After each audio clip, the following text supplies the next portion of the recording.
Hey guys, in this video, I just want to address a few world events that are happening in the world today that could actually be having a negative impact on the stock market going forwards. We could see a larger correction happening, so you're going to want to pay attention to these. After that, we're going to talk about my TFSA portfolio and just all the stocks that I bought in the past week and just my general investing thoughts and strategies. So to start off, there's a couple world events that are happening right now that I think could be affecting the economy in the near future. The first one we can actually see is the Freedom Convoy that's happening. And the reason why I think this movement could have an effect on the stock market, the movement is not just located in Canada anymore.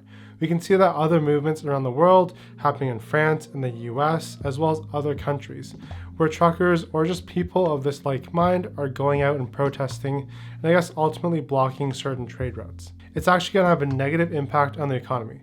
I'm not commenting on whether the trucker convoy is good or bad, but just looking at it purely from the standpoint of the economy in the short term, this will have an effect on, I guess, global markets. And you guys already know that there's a lot of supply chain crunches happening all over the world. So this is only going to increase the strain that we have on our supply chain system. And when goods cannot get to where they actually should be, some of these goods like food items are actually spoiled and they have to go down the drain, or they just arrive very late and stores will have to take short-term revenue hits. On top of that, we could see other businesses fail because they don't get their goods in time, they don't receive money for selling those goods and can't pay their employees, and especially small businesses, they might have to shut down. The second news item that we have is the fact that Russia might be encroaching on Ukraine. And this is causing a lot of tension in the world right now. It's got the attention of President Joe Biden, who had a call with Vladimir Putin. And there hasn't been a resolution to this yet. And in the Western world, we've always had a view of Russia where they're kind of like a wild card. We don't really know where Vladimir Putin stands because sometimes he seems diplomatic with the Western world. However, other times it seems to contradict that. And with the deployment of 130,000 troops on the border of Russia and Ukraine, this definitely seems like a power play. And who deploys troops just to keep the peace? Definitely there's something going on there. And right now, there's a lot of mystery as to what's going on in Putin's head. Is he planning to attack Ukraine or not? And if he does, how will NATO respond to that? Will we go into a world war? Which definitely nobody wants to happen. But because of this uncertainty, people might be pulling their money out of the stock market and into more safer things or just holding it in cash. Or they could be going to Bitcoin or something like that. But we can see that the world is on edge because of this event.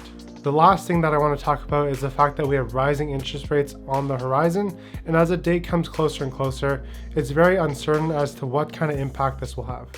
Yes, maybe you signed a 5-year mortgage contract just this past year to buy your house, but there's other people who are due for a mortgage contract renewal.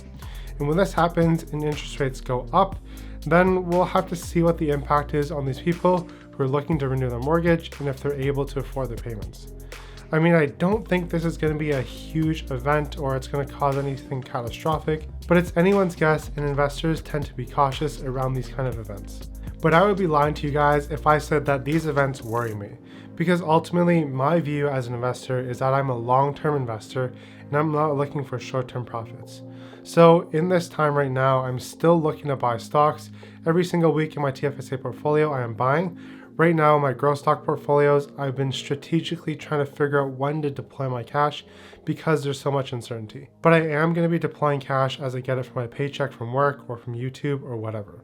If you guys are interested in learning further about investing and maybe you're newer, I've got actually a Skillshare course and it's completely free with a 14-day trial.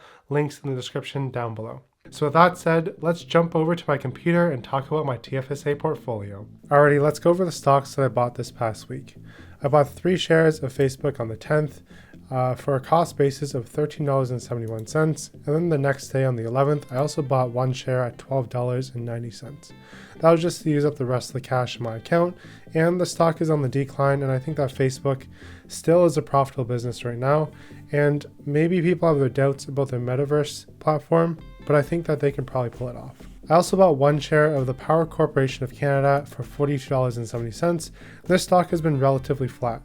My initial reason why I bought into this is because they are a solid dividend paying stock, as well as they own a large stake in Wealthsimple Trade. Right now, their financial and insurance holdings are doing well. Perhaps the reason why the stock hasn't really moved is because initially traders are buying into this for Wealthsimple Trade, but now they're getting out of it because Wealthsimple Trade, probably mirroring Robinhood in the States, where that stock has dropped. but then their financials are doing well. So there are people leaving the stock because of Wealthsimple trade, but people coming in because of their financial assets. So that's possibly why they're sort of staying flat right now, while the rest of the finance stocks are heading up like bank stocks and insurance stocks. I also bought 2 shares of TELUS for $31.41 a piece, and this is just a solid dividend paying stock, which will help boost the cash flow of this portfolio so I can funnel it back in and buy more stocks. I bought a fractional share of Shopify, cost basis of around $1,080, and again, this was a high flying stock. I still believe in it long term, and I'm willing to hold this stock for at least 10, if not 20 years. To cap off this week, I bought 1 share of HXQ, or Horizon's NASDAQ 100 ETF. Now jumping over to the portfolio metrics, it looks pretty much the same as last week, where I'm still down by about 1% ever since starting this portfolio. But again guys, this is week 47 and this is not like week 300. If it's week 300 and I'm still down by 1 or 2%, then yeah, I would be a little worried. But in a year, especially this past year was a bull market, I wouldn't expect this portfolio to be up because there are a lot of growth stocks in this portfolio still, and those stocks are getting hammered. Now looking at this portfolio and the sector weighting and where I want to try to steer this portfolio in the near future, is that I probably want to boost up my holdings in consumer staples, telecoms, and maybe renewable energies. But the reason why I'm a little hesitant to really boost these sectors up is just because consumer staples and telecoms, they're kind of nearing all-time highs right now. And you know, the investor mentality, it does feel bad sometimes to be buying at all-time highs.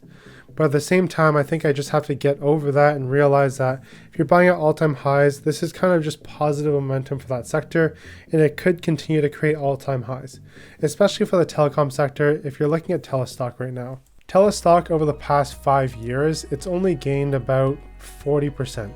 So that's like less than 10% a year. So I think right now TELUS could be breaking out and making new all-time highs pretty much every single week until we hit another plateau point. If we go back the furthest we can in time for TELUS' stock, this stock chart doesn't actually look very amazing at all. It started at $10 in 1990, and ever since then, it's only like 3x'd in 20 years. But this is also not counting the dividends that they paid out. And if we go back to 2011 or 2010, literally the stock price hasn't changed since the beginning of the stock in 1999. So you can see over the long term, the stock doesn't really make huge moves at all, but rather it stays relatively flat. But where investors are getting their money's worth is through the dividend. Right now it's yielding 4.15%. At a P ratio standpoint though, 33.09, that is a little expensive for a dividend stock. So I can understand why you might be hesitant or look at this investment and be like, it might not be worth it and maybe I should wait for a pullback. Now going over the entire portfolio and just commenting on a few stocks here, I think that this week I'm also going to be looking to increase my position in Nuvei.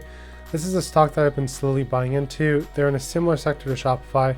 However, they still are a very small position in this portfolio. I'll probably look to also buy some shares of Sun Life right now.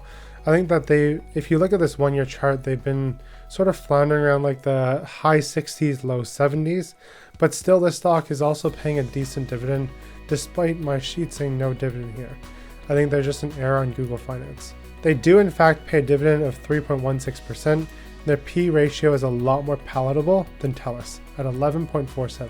If there's any other major world events that you think that I missed, which there probably are, let me know in the comments down below because I'm always open to learning more and more about the economy and how the world events affect our economy. I've got a couple videos up on the screen if you guys want to check them out. I'll see you there. If not, keep up the grind and have a great day.